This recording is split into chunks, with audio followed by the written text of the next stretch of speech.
Eu acho assim, bacana. Agora, chama a atenção, né, como é que no nosso mundo as coisas acabam sendo invertidas, né? Doutor Bezerra, lá no artigo na Gazeta de Notícias, no tempo que estava ainda encarnado, ele diz que a obra dos quatro evangelhos é sagrada. Sagrada, é o adjetivo que a obra dos quatro evangelhos é sagrada, né? Por quê? Porque ela é a obra da literatura espírita que concretiza a promessa do Consolador. A promessa do Consolador era a de que ele viria para lembrar e explicar tudo aquilo que Jesus nos ensinou. A única obra mediúnica de toda a literatura espírita até hoje que explica o Evangelho de fio a pavio, de A a Z, do primeiro ao último versículo, é a obra dos quatro evangelhos.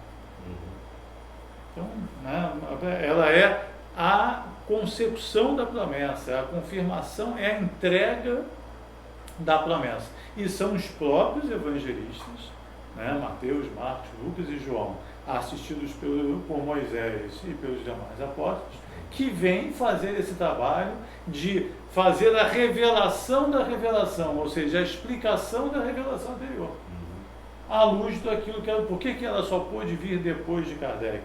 Porque os conceitos que são apresentados lá no Livro dos Espíritos, no Livro dos Médiuns, Evangelho segundo o Espiritismo, são a base para as explicações que vêm sobre os Evangelhos na obra dos quatro Evangelhos.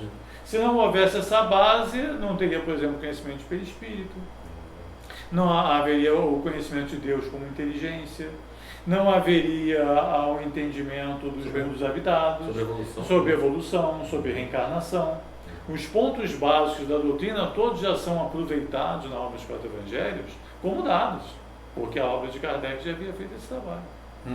Então era necessário que os 3 volumes, né, fundamentais lá de Kardec viessem para exatamente esse manancial de conceitos e referências que eles trazem serem utilizados depois para a explicação do Evangelho à luz da doutrina espírita.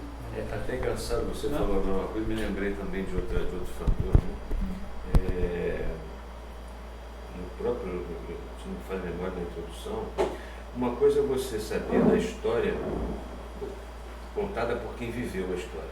E outra coisa é você escrever uma história baseada naquilo que você ouviu de uma outra pessoa. Então essa obra, ela tem essa marca, porque Mateus, né, João e Marcos, segundo me falha, novinho, que a Santa Ceia foi na casa da família, né? Então, e depois os que não conviveram com Jesus, contando de ouvir falar. É como nós. Eu vou falar do meu avô, vou falar do meu tio que eu não conhecia, mas olha, ele era assim, era sabe? Então ela é esclarecedora nesse ponto. É autenticidade, né? Autenticidade. É isso que ele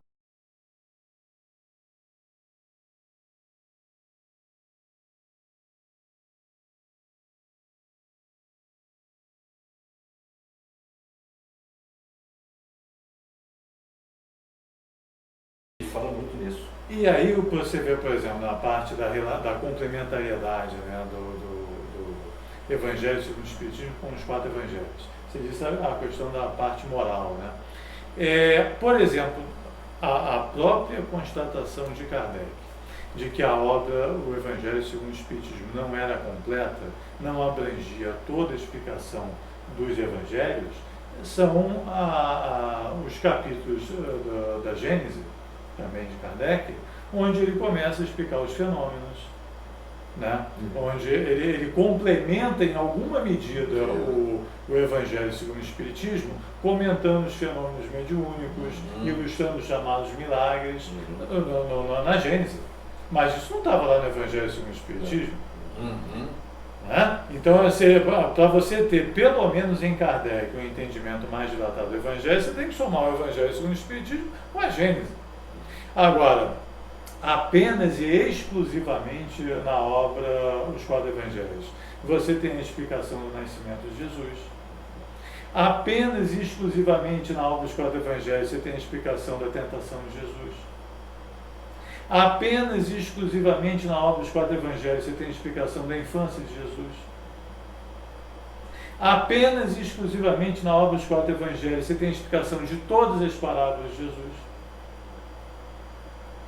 Apenas e exclusivamente no Novos Quatro Evangelhos você tem explicação de todos os fenômenos mediúnicos associados à passagem do Cristo na Terra.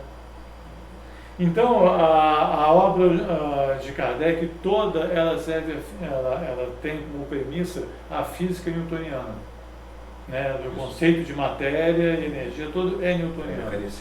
Na obra dos Quatro Evangelhos já antecipam a teoria da relatividade e a física quântica, mostrando a matéria como da mesma substância da energia, a unidade da substância já está lá presente, né?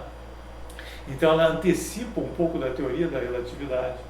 A melhor explicação que você tem de todo o século XIX, incluindo a origem das espécies de Charles Darwin, da evolução, tanto nos seus aspectos materiais quanto espirituais, que você tem no século XIX, está na obra dos Quatro Evangelhos. Então, seja pela abrangência, ela explica tudo, não sobra uma parábola sem explicação, não sobra um fenômeno sem explicação, não sobra um episódio da vida do Cristo sem explicação. Eu percebo que o Stein tem essa preocupação, que se os espíritos tiverem essa preocupação, às vezes as pessoas podem até pensar que está sendo redundante, mas não. Ele vai esgotando o entendimento, justamente para que não fique nenhuma dúvida. Porque eles sabiam da dificuldade que as pessoas vão ter de assimilar essa nova conceituação, essa visão, inclusive, de Jesus como Espírito puro e perfeito, portanto, não sujeito a encarnações humanas, mas materializado permanentemente, quer dizer, por um tempo longo entre nós, como se fosse uma figura humana, uma encarnação humana, pela necessidade de ele fixar uma presença histórica.